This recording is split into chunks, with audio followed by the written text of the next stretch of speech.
Як тут задавалося питання, чи буде об'єктом авторського права план, я би навіть конкретизував, наприклад, там програма проведення якихось випробовувань, чи там технологія виробництва виробу.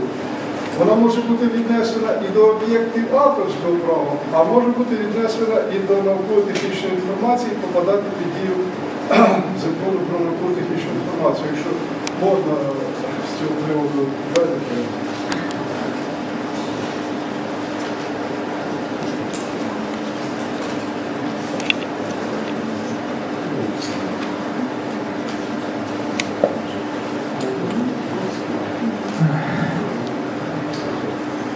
Хочу знову повторитися, можливо, автор може створити твір своєї творчої праці. Якщо цей твір, на думку автора, виконаний на основі службових його обов'язків, тобто під час виконання певної роботи, яка була чи по договору, чи передбачено його повноваження по посадовими повноваженнями, це є службовий твір, де майнові права відповідно законодавства належать для автора, а майнові переходять роботодавцю.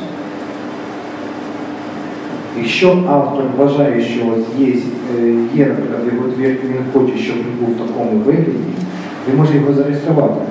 Знову повторюся, ми захищаємо форму твору, але ми не захищаємо, скажімо так, його форму і цілісність твору. Ми не захищаємо його суть. Щодо стандарту і зазначеного закону, ми діємо в рамках нашого законодавства, і в якому чітко прописано, що щас скажу.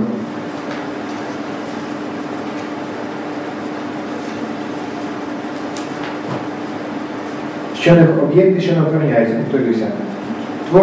Повідомлення про новини, видані органами державної влади у межах їх повноважень офіційні документи політичного, законодавчого, адміністративного характеру. Це закони, укази, посадові судові рішення, державні стандарти тощо. Тут є чітко сказано державні стандарти. Тут є, у нас чітко сказано, та їх офіційний переклад. Нашого законодавства так передбачено.